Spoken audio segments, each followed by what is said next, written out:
하나님 말씀 히브리서 12장 6절로 10절 말씀입니다. 히브리서 12장 6절에서 10절까지의 말씀입니다. 한 절씩 교독하겠습니다. 주께서 사랑하시는 자를 징계하시고 그가 받아들이시는 아들마다 채찍질 하심이라 하였으니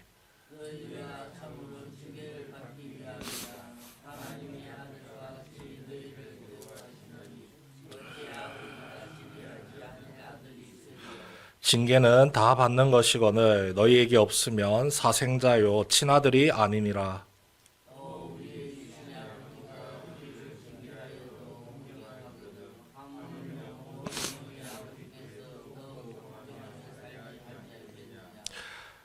함께 읽도록 하겠습니다. 그들은 잠시 자기의 뜻대로 우리를 징계하였거니와 오직 하나님은 우리의 유익을 위하여 그의 거룩하심에 참여하게 하시느니라. 아멘. 히브리서 하면 이 11장 말씀이 잘 떠오르실 겁니다. 히브리서 11장의 별명이 믿음장입니다. 믿음의 조상들이 어떻게 믿음을 지켜왔는지를 쭉 설명을 하면서 우리도 그들의 믿음을 본받아야 합니다라고 가르쳐 주죠.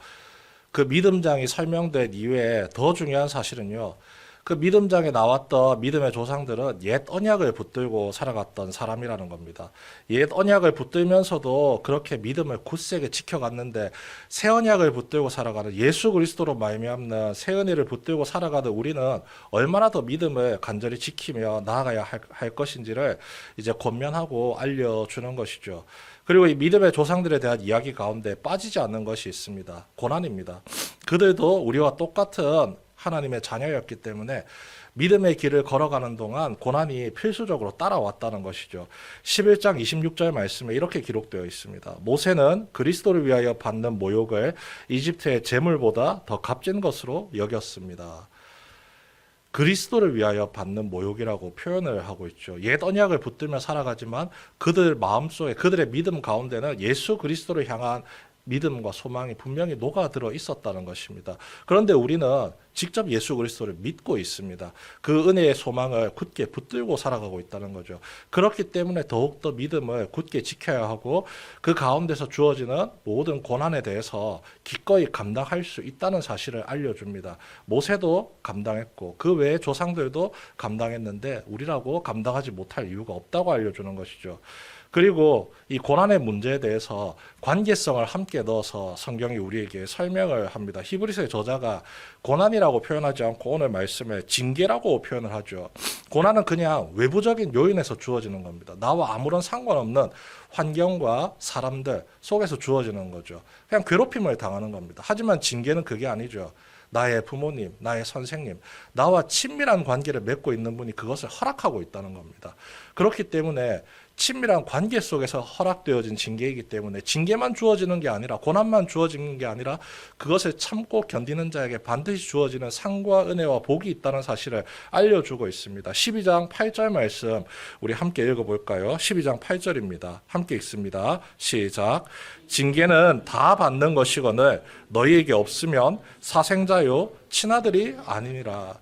예수 그리스도로 말미암아 하나님의 거룩한 자녀가 되었기 때문에 때때로 부모님이 그 사랑하는 자녀라 할지라도 잘못된 길을 갈 때 회초리를 들듯이 부모 되시는 우리 하나님께서 우리가 바른 길로 이 진리의 길을 향해서 꾸준하게 걸어갈 수 있도록 때때로 매를 들고 혼을 내실 때가 있다는 겁니다. 그리고 우리의 이해를 초월하여서 매를 들었을 때 우리는 이해하지 못합니다. 우리의 자녀들도 부모님이 화를 내면 처음에는 이해를 못합니다. 내가 뭘 잘못을 했지? 이렇게 생각하고 넘어갑니다. 그런데 곰곰이 생각해보면 분명히 나의 잘못이 그 속에 녹아들어 있다는 겁니다. 은연중에 나도 알지 못하는 죄를 지었다거나 잘못된 것이 있기 때문에 바로잡으려고 혼낸다는 겁니다. 만약 바로잡지 않고 혼내지 않으면 사생자요 친아들이 아니니라라고 했습니다. 남이라는 겁니다. 관계가 하나로 묶여있기 때문에 혼이 나는 거지 관계가 없었으면 애초부터 고난에 빠지게도 만들지 않았다는 거죠. 신경 끄고 산다는 겁니다.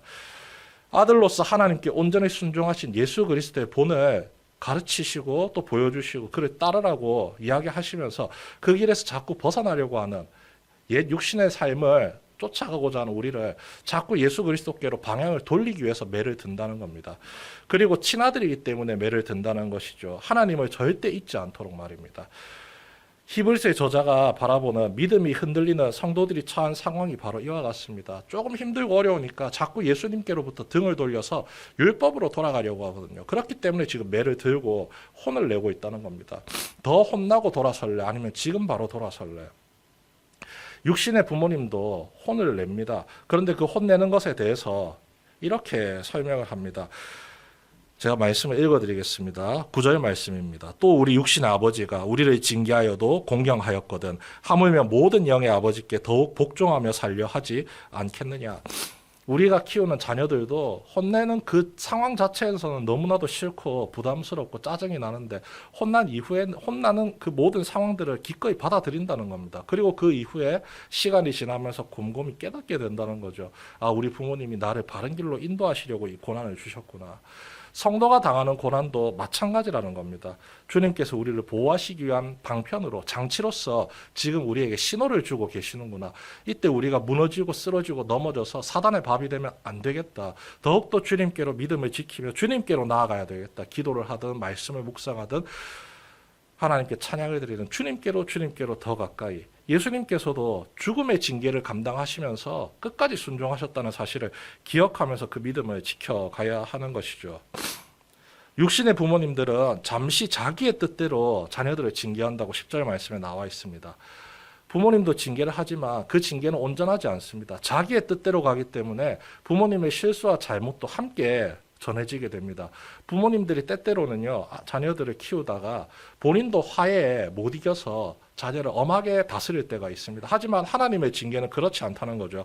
10절 말씀 함께 읽겠습니다. 시작.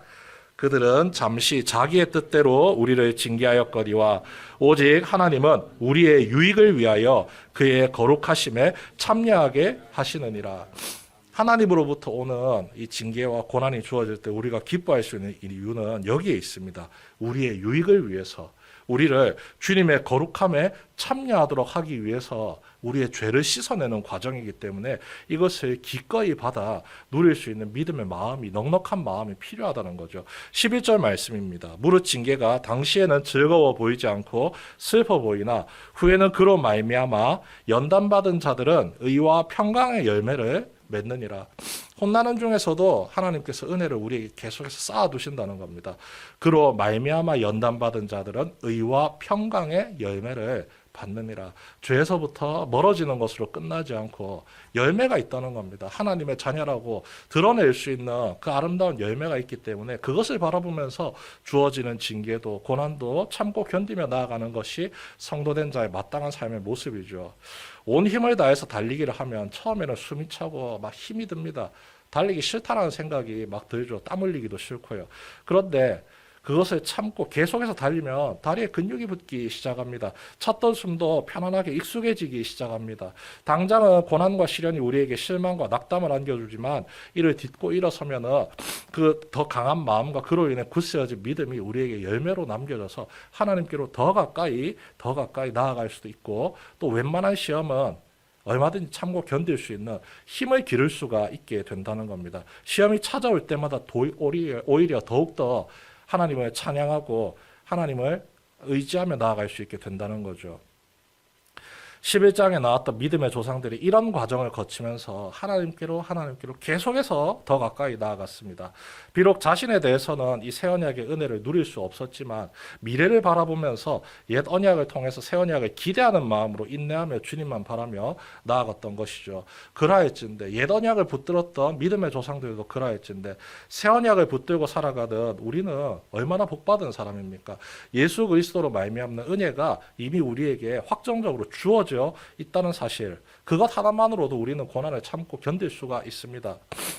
심판의 대상이 아니라 구원의 대상으로 주님이 우리를 바라보시고 우리를 친자녀로 생각하시기 때문이죠. 시련이 찾아온다는 것은 어찌 보면 우리가 하나님의 자녀이기 때문에 그 관계를 끊어 놓으려고 사탄이 계속해서 건든다는 것에 불과하다는 것을 우리가 알 수가 있죠.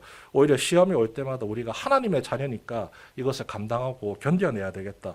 용기가 생기고 힘이 생기게 됩니다.